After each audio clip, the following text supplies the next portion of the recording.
Makauwi ka na. Ay, kanina pa. Basta araw mo. Ano may ganun pa rin. Sabi mo ngayon lagay ng itlog. Init.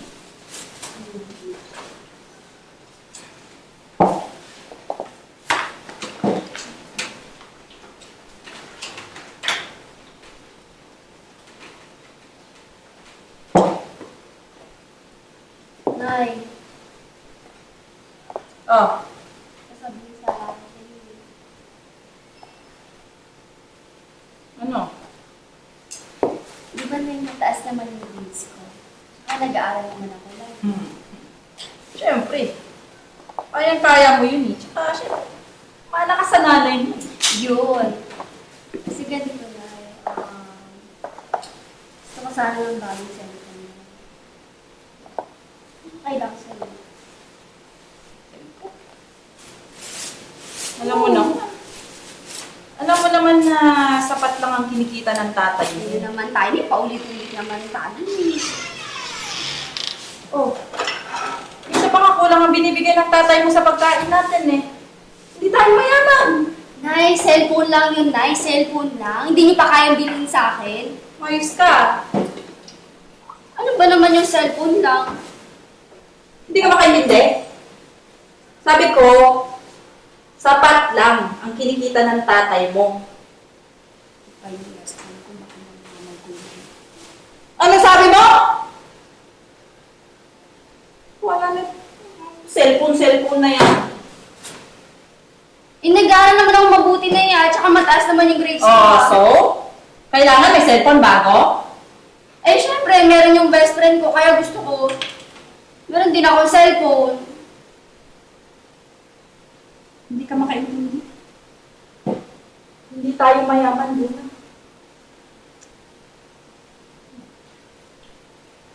Ang sabihin nyo, hindi nyo ako mahal. Bastos ka. Mais ka nga. Ate. Tumigil ka nga dyan. Hindi ka kausap ko. Para sa cellphone na, ganyan ka? Pinalaki ba ka bastos, ha? Ayoko na dito. Ayoko na sa pamilyang to. Nay! Tama na yan. Respeto naman sa nanay, oh. Bastos ka. Sana hindi nyo lang ako naging anak. Sana hindi na lang ako naging magulang ko. Ayoko na dito.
Hey, best, let's take a picture.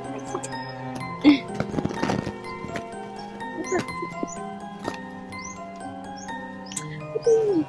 Ganda-ganda ng picture. Ay, parang saya-saya mo yun, best, ah. Oo naman, best. Wala ba napapansin? Wow! Bagong cellphone! Uy, ang ganda-ganda naman ito, best. Sobrang ganda. Saan yan? I know, right? Bigay sa akin ng mga magulang ko. Kasi mataas na yung mga grades ko. Then, sana ako din may ganyan.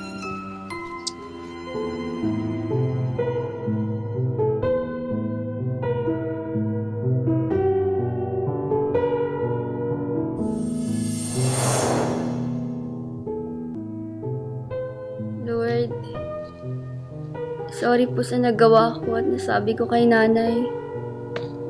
Sa totoo lang, mahal na mahal ko po sila at di ko naman po talaga kailangan ng bagong cellphone. Nainggit lang talaga ako sa best friend ko. Lord, sana mapatawad ako ni nanay.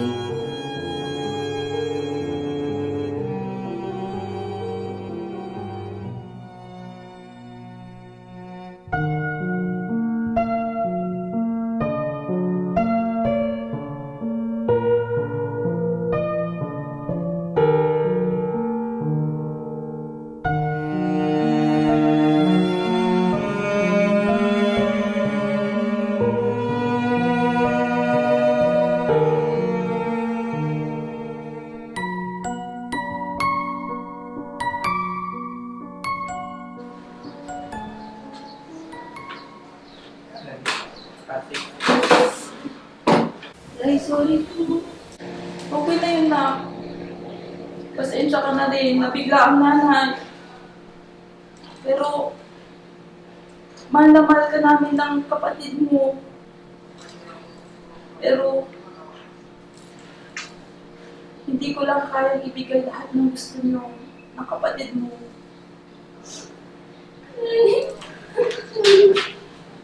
Pasensya na. Pinapaintindihan na ako ng puno. Maraming maswerte pa nga tayo sa ibang tao eh.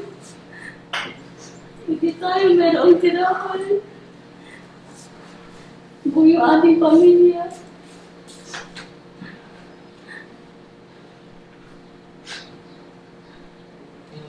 Sorry talaga. Sorry po. Okay ka lang ba? Saan ka nagpunta? Wala ako na eh. Sorry talaga. Pinag-alala ko sa pamilya. Ang mga anak.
the name of the Father, and of the Son, and of the Holy Spirit. Amen.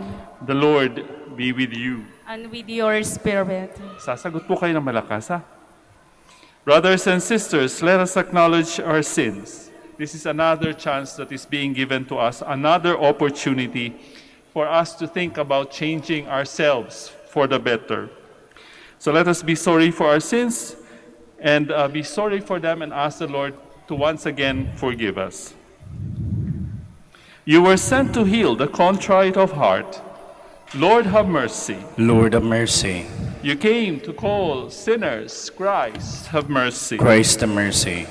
You are seated at the right hand of the Father to intercede for us. Lord, have mercy. Lord, have mercy. And may Almighty God have mercy on us, forgive us our sins, and bring us to everlasting life. Amen. Let us pray. O God, author of every mercy and of all goodness, who in fasting, prayer, and almsgiving have shown us a remedy for sin, look graciously on this confession of our lowliness, that we who are bowed down by our conscience may always be lifted up by your mercy. Through our Lord Jesus Christ, your Son, who lives and reigns with you in the unity of the Holy Spirit, God, forever and ever. Amen. Please be seated. The Lord appears to Moses in the burning bush and reveals himself as the God of the patriarchs, the God who is not to be compared with other gods, the God who is faithful and merciful. A reading from the book of Exodus. Moses was tending the flock of his father-in-law Jethro, the priest of Midian. Leading the flock across the desert, he came to Horeb, the mountain of God. There, an angel of the Lord appeared to Moses in fire flaming out of a bush. As he looked on, he was surprised to see that the bush, though on fire, was not consumed. So Moses decided, I must go over to look this remarkable sight and see why the bush is not burned. When the Lord saw him coming over to look at it more closely, God called out to him from the bush, Moses, Moses. He answered, Here I am. God said, Come no nearer. Remove the sandals from your feet, for the place where you stand is holy ground. I am the God of your fathers, he continued, the God of Abraham, the God of Isaac, the God of Jacob. Moses hid his face, for he was afraid to look at God. But the Lord said, I have witnessed the affliction of my people in Egypt, and have heard their cry of complaint against their slave drivers. So I know well what they are suffering.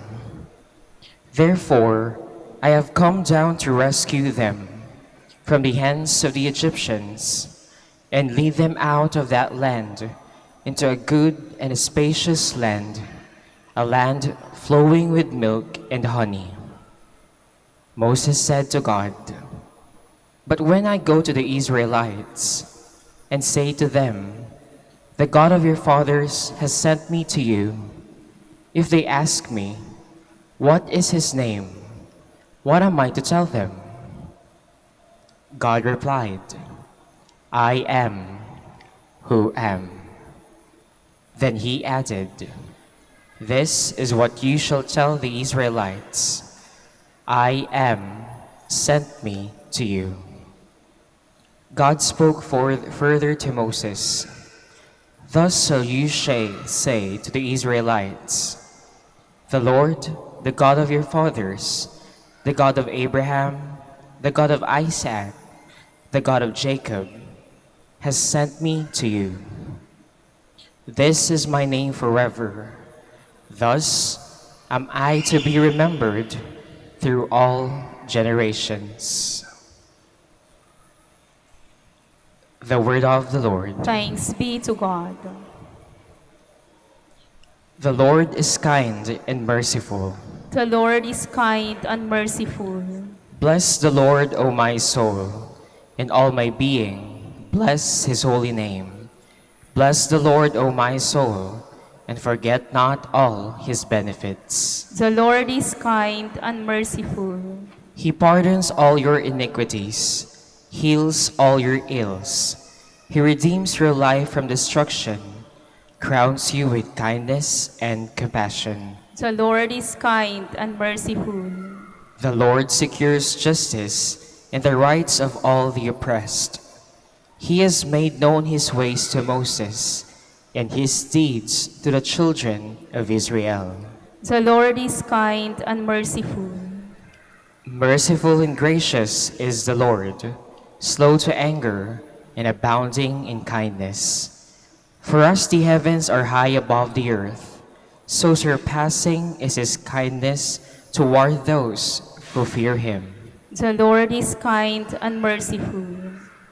Paul, who always focuses on the risen Christ, finds prefigurations in the signs and events of God's deliverance of Israel. The tragic things that happened to Israel is a warning to Christians that God's interventions on their behalf must not remain fruitless. A reading from the first letter of St. Paul to the Corinthians. I do not want you to be unaware, brothers and sisters, that our ancestors were all under the cloud and all passed through the sea, and all of them were baptized into Moses in the cloud and in the sea. All ate the same spiritual food, and all drank the same spiritual drink, for they drank from a spiritual rock that followed them, and the rock was the Christ. Yet God was not pleased with most of them, for they were struck down in the desert. These things happened as examples for us, so that we might not desire evil things as they did. Do not grumble, as some of them did, and suffered death by the destroyer. These things happened to them as an example, and they have been written down as a warning to us, upon whom the end of the ages has come. Therefore, whoever thinks he is standing secure should take care not to fall. The word of the Lord. Thanks be to God. Please stand.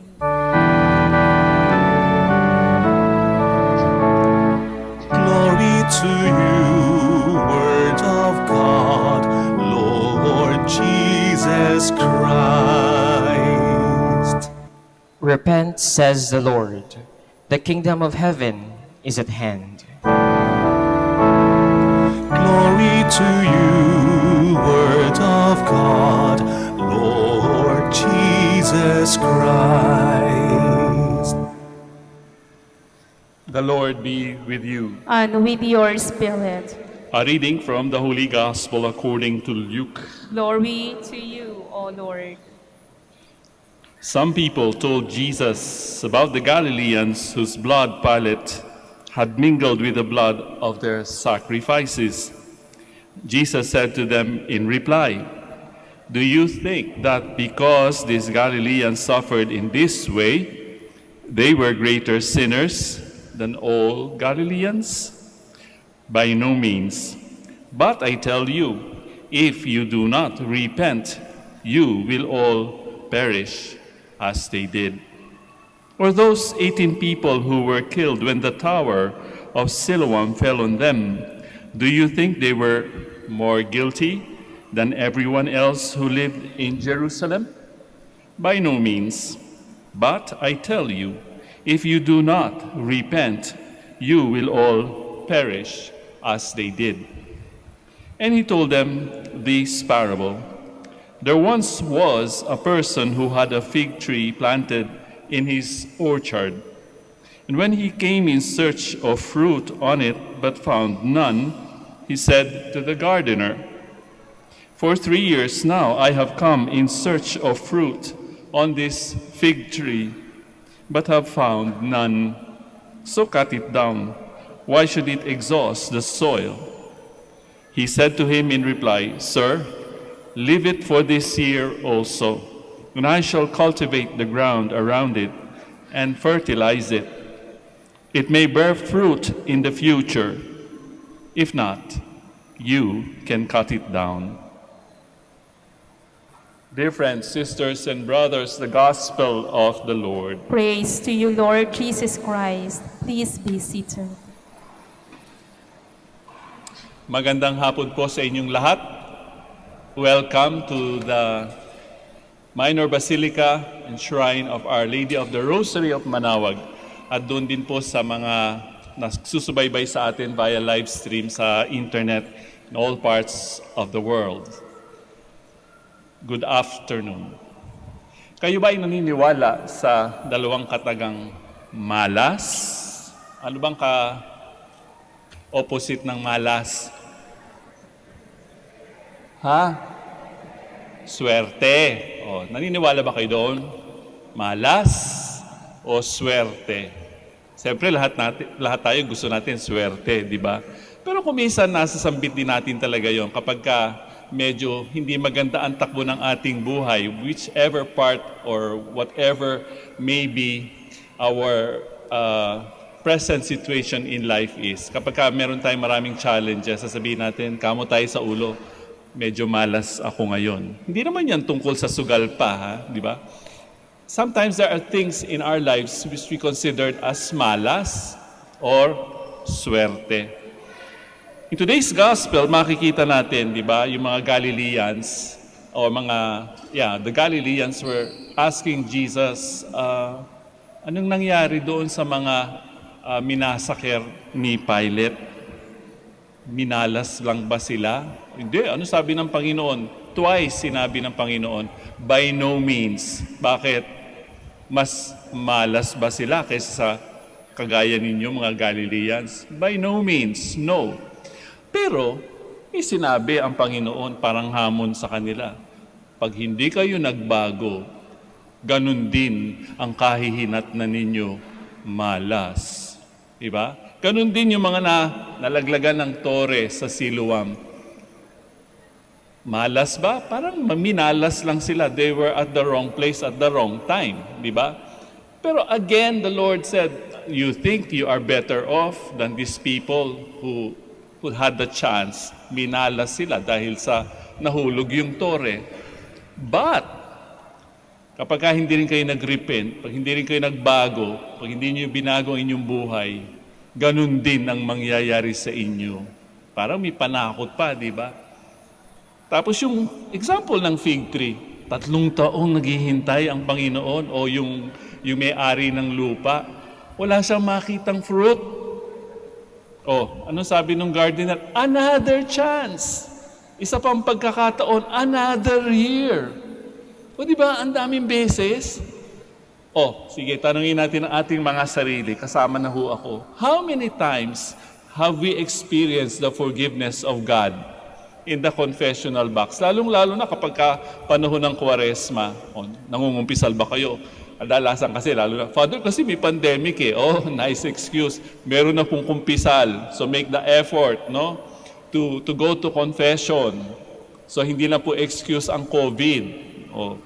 Pare-pareho na ho tayo, pari at saka yung penitent. We make sacrifices. So there is another opportunity, another chance for us to experience the forgiveness of God being given by the priest through the absolution. Alam nyo, ang gaan-gaan ng pakiramdam kapag narinig nyo yun, yung you are forgiven, I absolve you of all your sins. Hindi mo ba? Kung minsan makikita natin yung penitent, tatanungin ko, gaano katagal na nyo po ba ito dinadala sa buhay ninyo? Sabihin na natin major sin, nahihiya po ako sa Panginoon Sabi niya ganyan. Tapos after the confession, maluha-luha, di ba? Ano lang yun? Sinambit lang yung kanyang mga kasalanan. At sinabi ko yung absolution. Abot-abot ang kanyang pasasalamat. Kaya sabi ko, Kuya, siguro mas kailangan dalas-dalasan mo ang pagpunta sa confessional box. Di ba ang ginhawa? Oo nga, Father Hindi ko natatakot siguro sa pare. Baka naman nabulyawan siya. Kaya nga ako, hindi ako nang bubulyaw Nabulyawan na rin ako sa aking pagkukumpisal minsan. It's traumatic, di ba? Tiklop tuhod na nga yung penitente, sisigawan mo pa.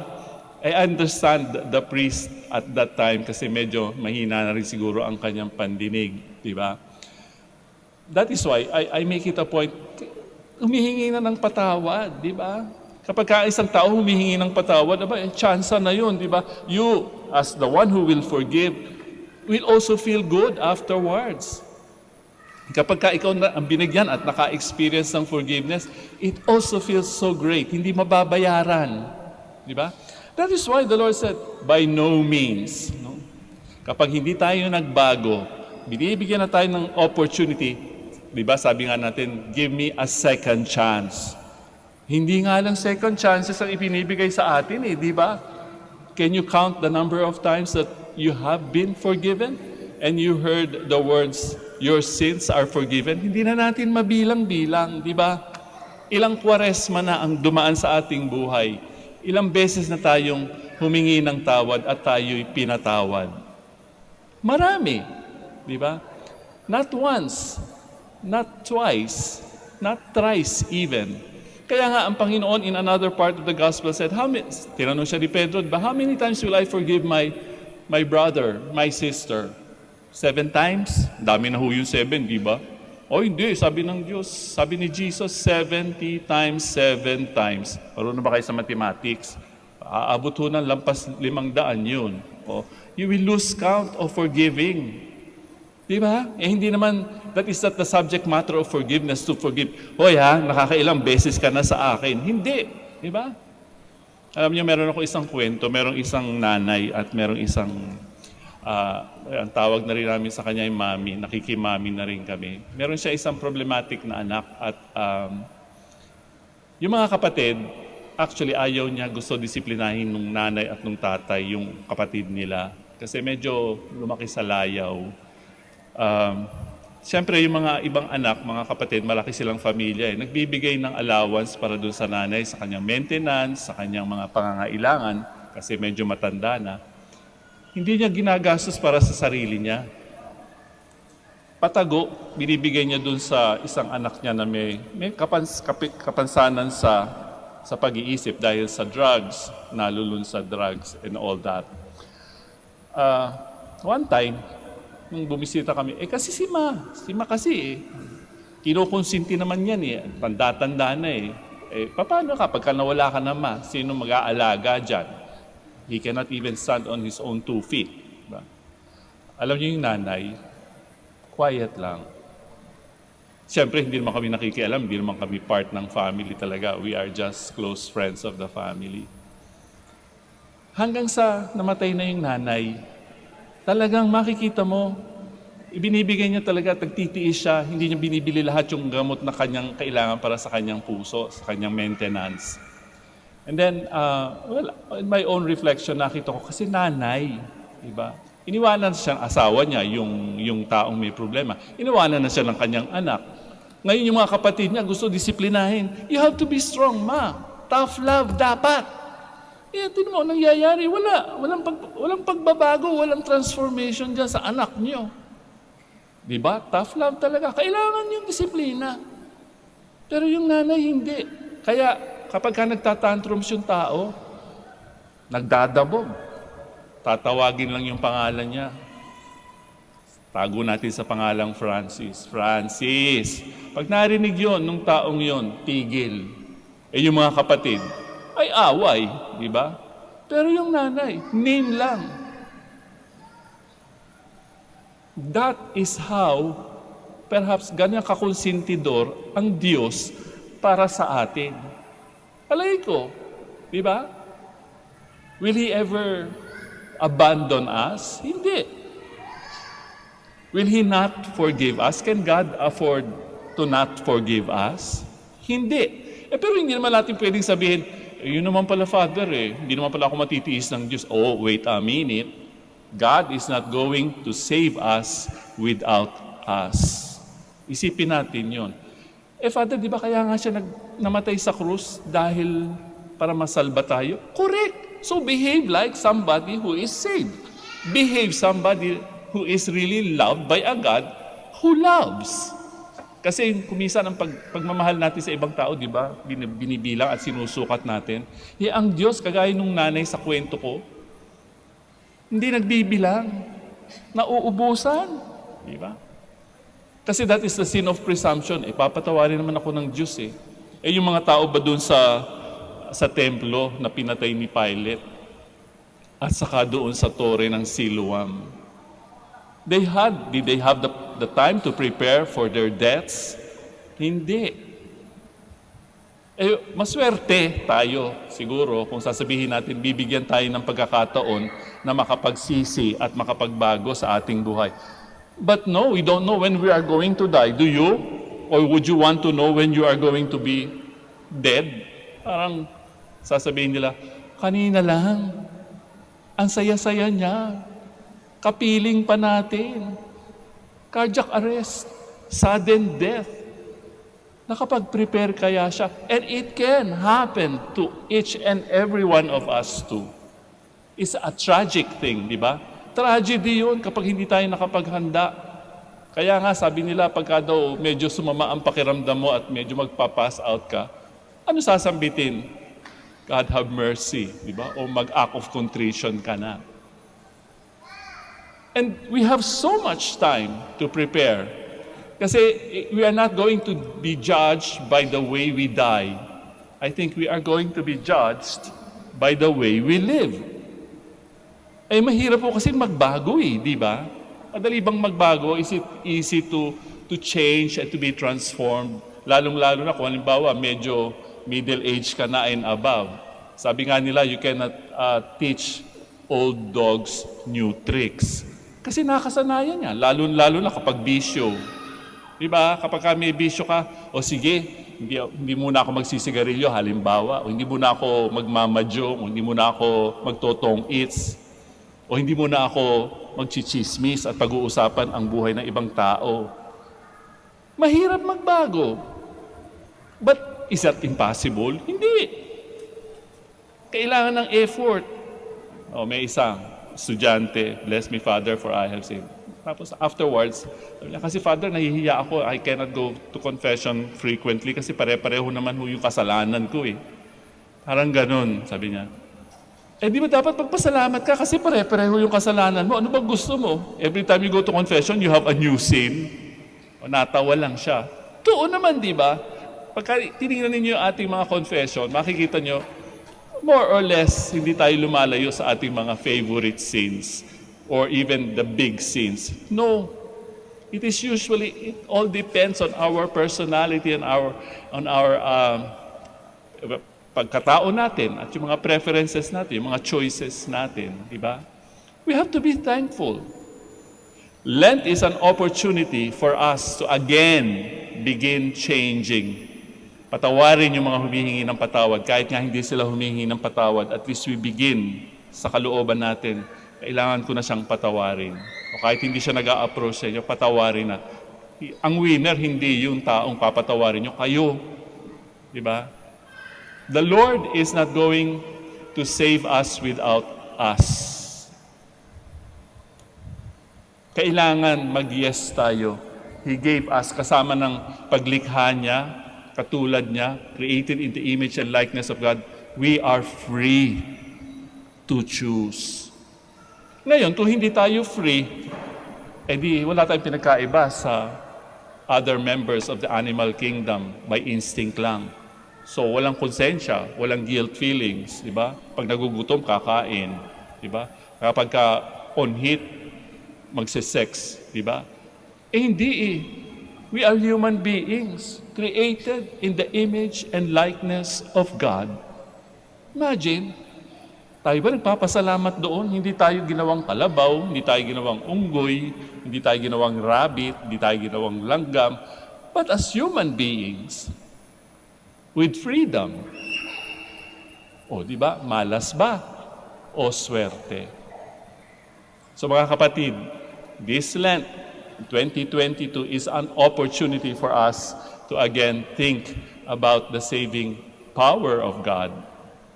Alam niyo kung hindi natin again gagrab yung opportunity na yun, ano bang maririnig natin sa krus? Ano sinabi ng Panginoon?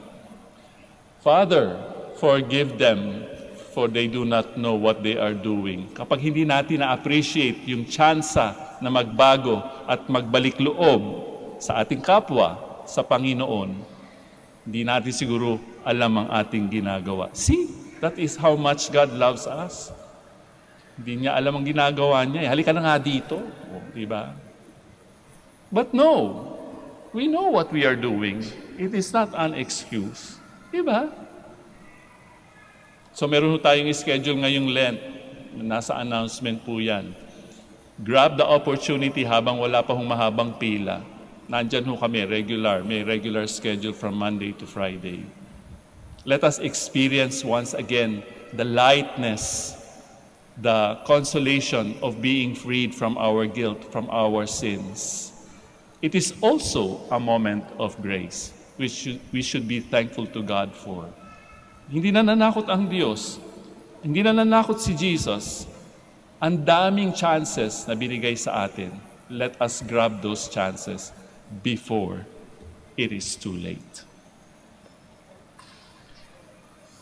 We now stand and profess our faith. Sabay-sabay po tayo at lakasan natin, ha? I believe in one God, the Father Almighty, maker of heaven and earth, of all things visible and invisible. I believe in one Lord Jesus Christ, the only begotten Son, born of the Father before all ages, God from God, light from light, true God from true God, begotten, not made, consubstantial with the Father. Through him all things were made. For us men and for our salvation, he came down from heaven. And in the Holy Spirit was incarnate of the Virgin Mary and became man. For our sake he was crucified under Pontius Pilate. He suffered death and was buried, and rose again on the third day, in accordance with Scriptures. He ascended into heaven and is seated at the right hand of the Father. He will come again in glory to judge the living and the dead, and his kingdom will have no end. I believe in the Holy Spirit, the Lord, the giver of life, who proceeds from the Father and the Son, who with the Father and the Son is adored and glorified, who has spoken through the prophets. I believe in one holy, Catholic, and Apostolic Church. I confess one baptism for the forgiveness of sins, and I look forward to the resurrection of the dead and the life of the world to come. Amen. God, our Father, who is patient and aware of our weaknesses and miseries, help us bear the good fruits of conversion and renewal.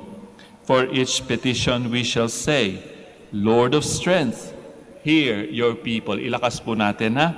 Lord of strength, hear your people. May the Church always work for reforms within herself, aware that she is a community of people always in need of repentance. We pray. Lord of strength, hear your people. Instead of looking upon the miseries of others as punishment of God, may we open our hearts and hands to them, ready to share with them what we have. We pray. Lord of strength, hear your people. May the Holy Spirit stir in those who will baptize the fruits of repentance, justice, and love. We pray. Lord of strength, hear your people. Protect our brothers and sisters who have precarious and high-risk jobs, our frontliners, those who work for peace and order, and all those we love and care for, we pray. Lord of strength, hear your people. Let us pray for the urgent concerns of our community and our personal intentions. We pray.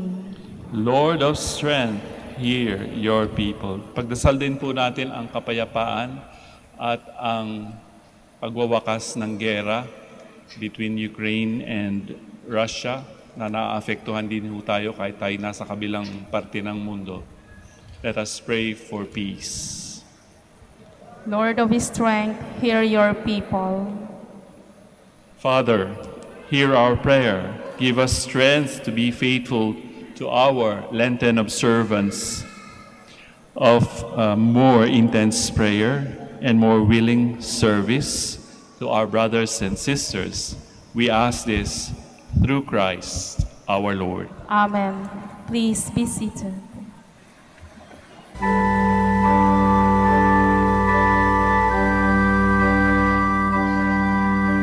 O Diyos, awang di mabilang,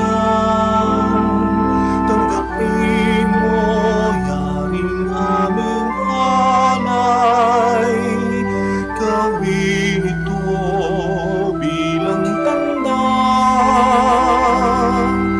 ng aming kaligtasan.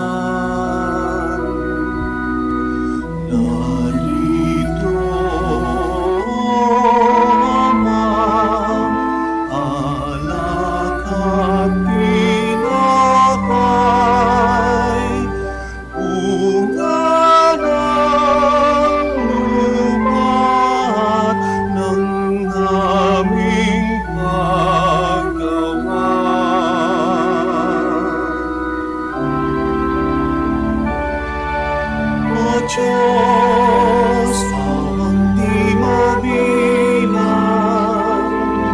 tanggapin mo yaring aming alay, gawing halahala ng pagkamatay, muling pagkabuhay ni Jesu Kristo.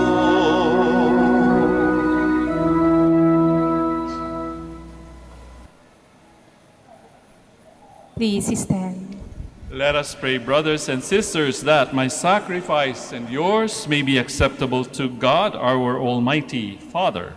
May the Lord accept the sacrifice at your hands for the praise and glory of his name, for our good and the good of all his holy church.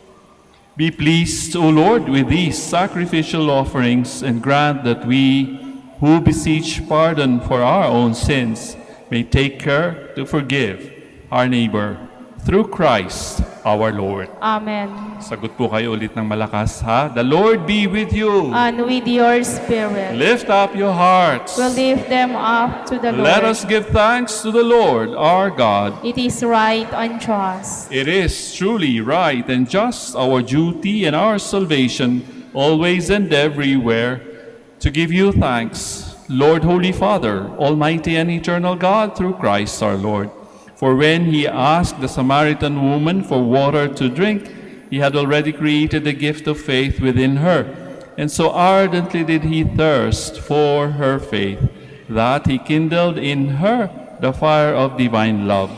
And so we too give you thanks, and with the angels praise your mighty deeds as we acclaim.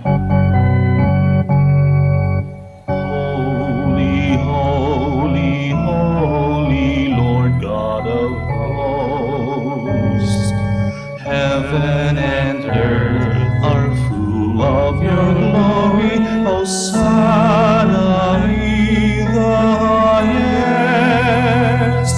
Blessed is he who comes in the name of the Lord.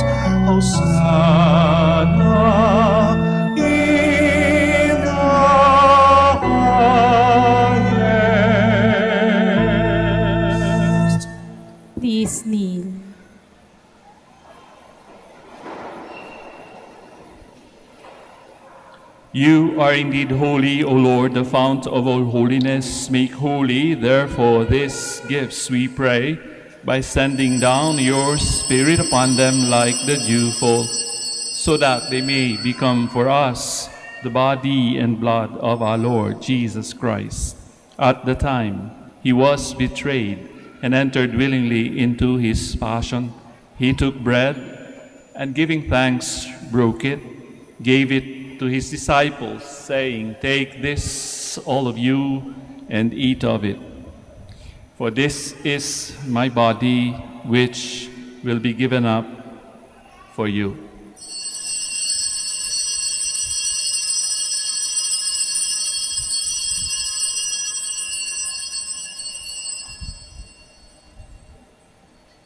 In a similar way, when supper was ended, he took the chalice, and once more giving thanks, he gave it to his disciples, saying, "Take this, all of you, and drink from it. For this is the chalice of my blood, the blood of the new and eternal covenant, which will be poured out for you and for many for the forgiveness of sins. Do this in memory of me."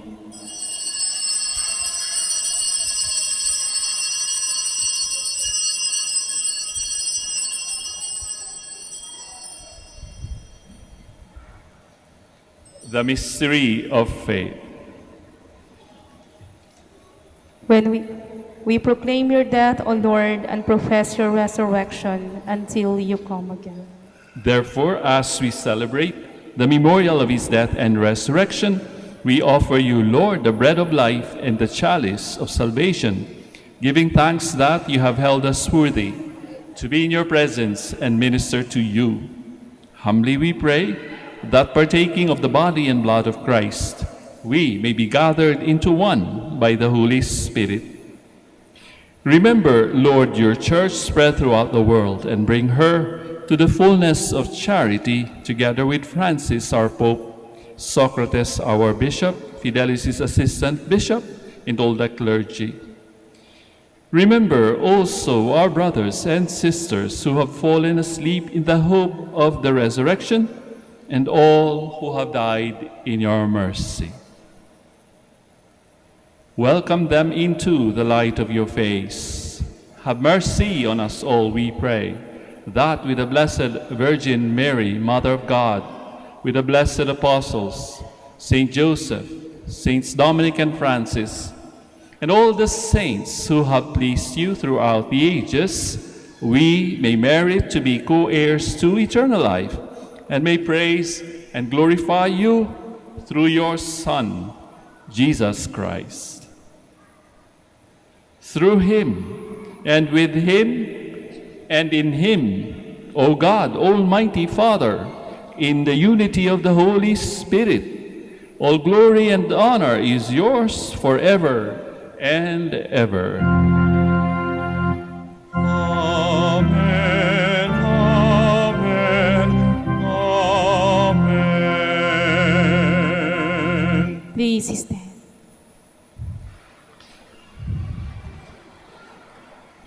At the Savior's command and formed by divine teaching, we now dare to pray.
Kasalanan mi, ulung na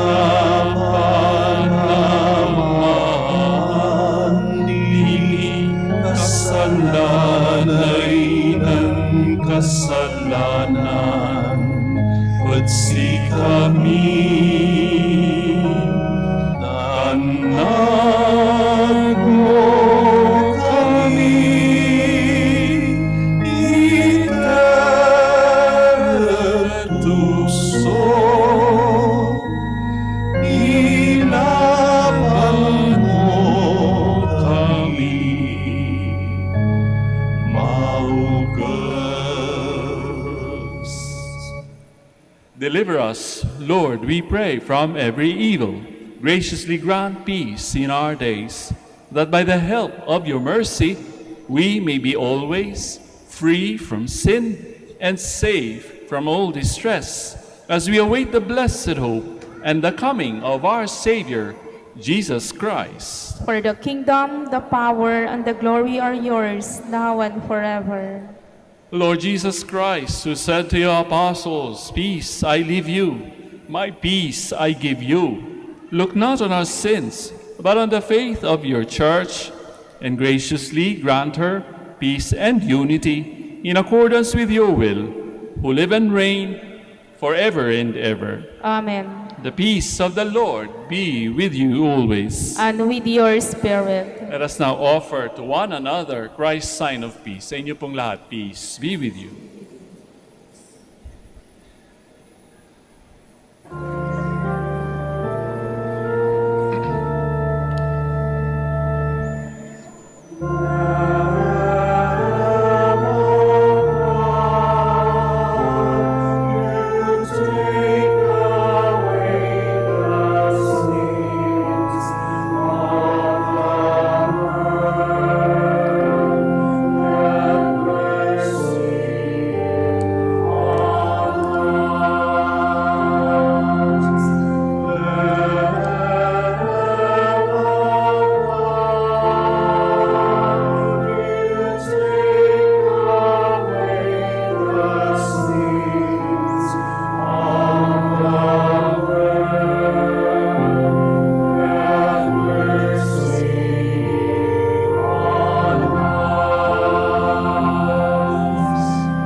Please kneel.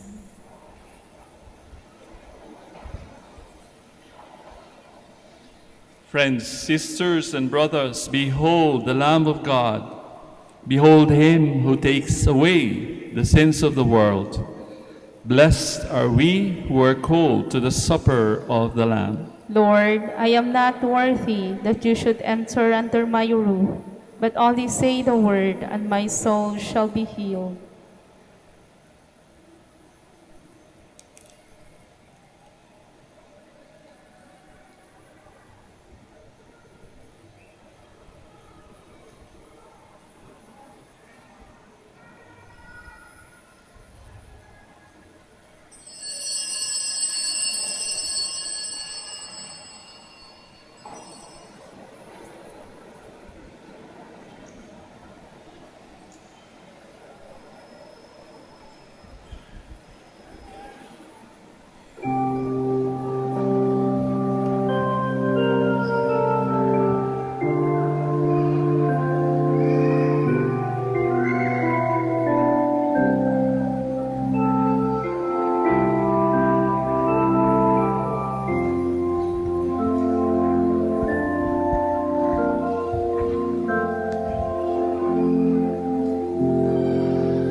Please kneel for the prayer of elections. Let us pray that the forthcoming elections may truly reflect the will of the Lord, who guides the destinies of nations. So let us pray together. Deliver us, Lord. Deliver us, Lord, from coercion, violence, and terrorism, Deliver us, Lord. from dishonesty, lies, and all distortion of truth, Deliver us, Lord. from bribery, graft, and all conspiracy for fraud, Deliver us, Lord. from threats, intimidation, and perverse language. Deliver us, Lord. Let us pray together. Hear us, Lord. Hear us, Lord, that conscience may always be our ultimate norm, Hear us, that Lord. the common good may always be our highest goal, Hear us, Lord. that human dignity may be respected all the time, Hear us, Lord. that the poor and the weak may always have the priority, Hear us, Lord. that genuine fear of God and love of neighbors may guide those who seek public office. Hear us, Lord. Let us pray. Shepherd of souls and Savior of the nations, politics is your gift to us, a call to serve others. May our political engagement for voters and candidates bring glory to your loving name and help us grow in holiness forever and ever. Amen. Please stand.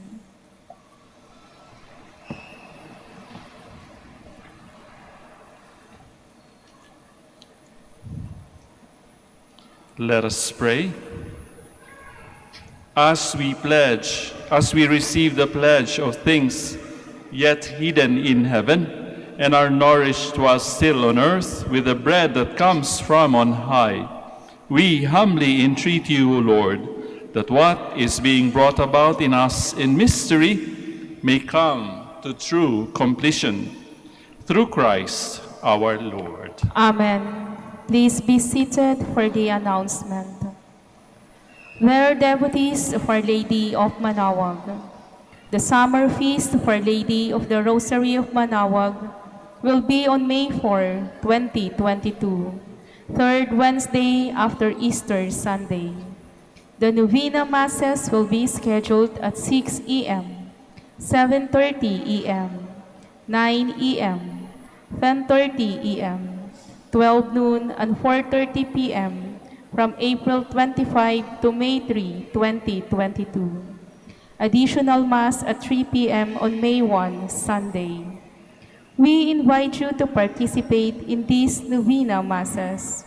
If you wish to sponsor one or several Masses, you may fill out the form at the counters for Masses area and submit it with your donation, where you will be provided with an acknowledgement receipt, or you may visit our website,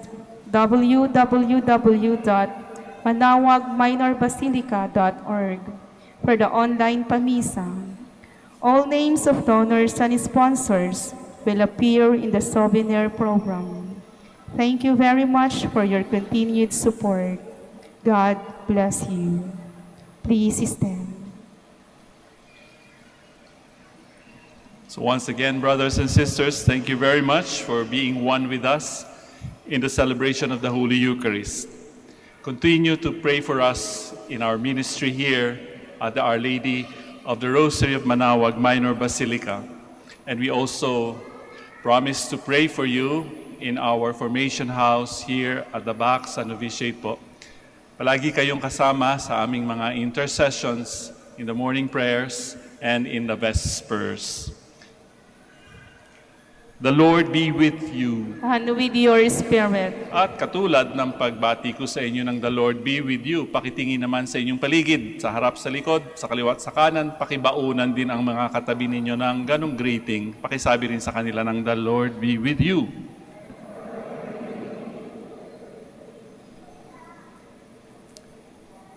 And may Almighty God, the Father, the Son, and the Holy Spirit come upon you and be with you forever. Amen. We have offered the Eucharist. We go in peace, glorifying the Lord with our lives. Thanks be to God. We shall now have the prayer for the blessing of the sick and for the blessing of rosaries and other religious articles. God, our Almighty Father, by your blessing you give us strength and support in our frailty. Turn with kindness toward our sick brothers and sisters, free them from all illness and restore them to good health. Through the intercession of Our Lady of the Rosary of Manaoag, so that in the sure knowledge of your goodness, they will gratefully bless your holy name. We ask this through Christ our Lord. Amen. And in memory of the mysteries of the life, death, and resurrection of our Lord Jesus Christ, and to the honor and glory of the Blessed Virgin Mary, Mother of Christ, Mother of the Church, Our Lady of the Rosary of Manaoag, may these rosaries, images, candles, oil, and other religious articles be blessed and made holy in the name of the Father, and of the Son, and of the Holy Spirit. Amen. Amen.